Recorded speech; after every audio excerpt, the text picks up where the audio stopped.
میں سب سے پہلے اپنی قوم کے سامنے جو بات رکھنا چاہتا ہوں کہ کیوں ضرورت پڑی اس کی. سب سے پہلے مجھے یہ احساس ہوا کہ جو ہمارے یوتھ ہیں، ہمارے جو بچے ہیں، ان کو پوری طرح سمجھ ہی نہیں ہے کہ یہ ملک بنا کیوں تھا، اور ہمارے نبی صلی اللہ علیہ وسلم ان کا پیغام کیا تھا، کیوں ان کو فالو کرنے کے لیے اللہ نے حکم دیا قرآن میں. مجھے آہستہ یہ بھی نہیں لوگوں کو پتا کہ جب وہ نماز پڑھتے ہیں تو وہ اللہ سے مانگتے کیا ہیں. اور میں اکثریت کی بات کر رہا ہوں کہ ان کو یہی نہیں پتا. جب وہ کہتے ہیں ایک ہی چیز نماز پہ مانگتے ہیں نا کہ اللہ ان کے راستے پہ لگا جن کو تو نے نعمتیں بخشی، ان کے نہیں جو غلط راستے پہ چلے گئے. تو جن کو اللہ نے نعمتیں بخشی سب سے زیادہ وہ تو ہمارے نبی صلی اللہ علیہ وسلم تھے، باقی بھی پیغمبر تھے. تو اصل میں تو ہم سارا وقت نماز پہ ایک ہی چیز مانگ رہے ہوتے ہیں کہ ان کے راستے پہ چلو. تو ان کا راستہ کیوں اتنا ضروری ہے؟ کیا ہمیں سمجھ ہے کہ اللہ کیوں ہمیں کہتا ہے ان کے راستے پہ چلو؟ کیونکہ دنیا کی تاریخ کا کبھی کسی انسان نے وہ اچیو نہیں کیا، کبھی اس کی یعنی آپ 5% بھی اچیومنٹ نہیں جو کہ ہمارے نبی صلی اللہ علیہ وسلم نے کی، اور نہ کوئی کر سکتا ہے. یہ جب 100 گریٹسٹ مین ان کے اوپر ایک کتاب ہے، پتہ نہیں اس کا کیا نام ہے، ہارٹ یا کچھ ہے، وہ نمبر 1 پہ ان کو کیوں رکھتا ہے؟ وہ تو مسلمان نہیں ہے، لیکن وہ اچیومنٹس پہ رکھتا ہے کہ کسی انسان نے وہ چیزیں اچیو نہیں کی.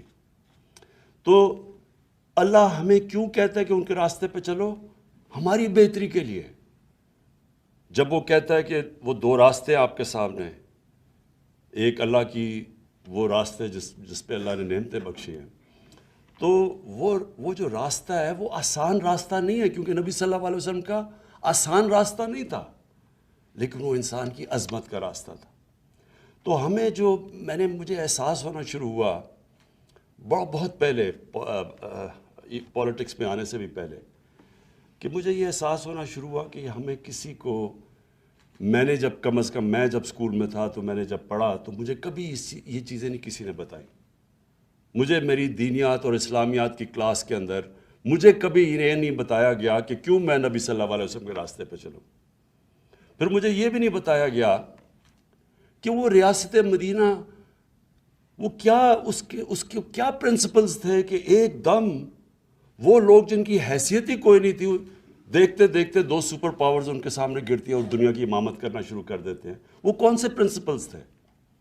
ہمیں تو سارا وقت جو بتایا گیا تھا کہ دیکھیں جی اگر آپ نے آگے بڑھنا ہے تو وہ برطانیہ، اور میں جب اسکول میں تھا تو نہیں ہمیں آزادی ملی تھی، تو ہمیں ابھی بھی ذہنی غلامی تھی کہ ان کے راستے پہ چلو. وہ دیکھو وہ جو انگریز ہے، جو ان کا سسٹم ہے، جو ویسٹ منسٹر ڈیموکریسی ہے، اس کے راستے پہ چلو اگر اوپر جانا ہے. ہمیں پڑھایا کچھ جاتا تھا، لیکن اصل میں ہمیں یہ کہا جاتا تھا کہ اصل میں انسان اوپر جا ہی نہیں سکتا جب تک ان کے راستے پہ نہ چلو جنہوں نے آپ کے اوپر حکومت کی تھی. اور یہ سب سے بڑا مسئلہ ہے کہ ہمارے میں ایک ڈسکنیکٹ ہے. ہم جب دین کی اپنے بچوں کو تعلیم دیتے ہیں، ہم ان کو یہ بتا ہی نہیں سکتے کہ کیا وجہ ہے کہ آپ کو یہ جو ہم آپ کو پڑھاتے ہیں کہ ان کے راستے پہ کیوں چلو. تو دیکھیں، میں کوئی اسلامک اسکالر نہیں ہوں، میرے تو اپنی زندگی سے سارے تجربہ ہوا ہے. میں تو اسلام کی طرف، دین کی طرف، اسلام تو خیر ہم پیدا اسلام میں ہوئے تھے، لیکن دین کی طرف سے تو میں اپنی زندگی کے تجربے سے آیا ہوں. اور وہ کیسے؟ کیونکہ مجھے 2 مختلف کلچرز کو میں نے اندر سے دیکھا. اپنے پاکستان کا تو میں ماں باپ اور ہمارے اسکول کلچر تو دیکھ ہی لیا تھا، لیکن میں نے مغربی کلچر کو اندر سے دیکھا، اور پھر میں نے اپنا تجزیہ کر کے میں پھر ان نتیجوں پہ پہنچا. اور آہستہ آہستہ جو اصل چینج جب میرے میں آیا، جب میں نے نبی صلی اللہ علیہ وسلم کی زندگی پڑھی، ان کی سیرت پڑھی، اسٹڈی کیا اس کو، تو اصل میں تو چینج تب میرے میں آیا.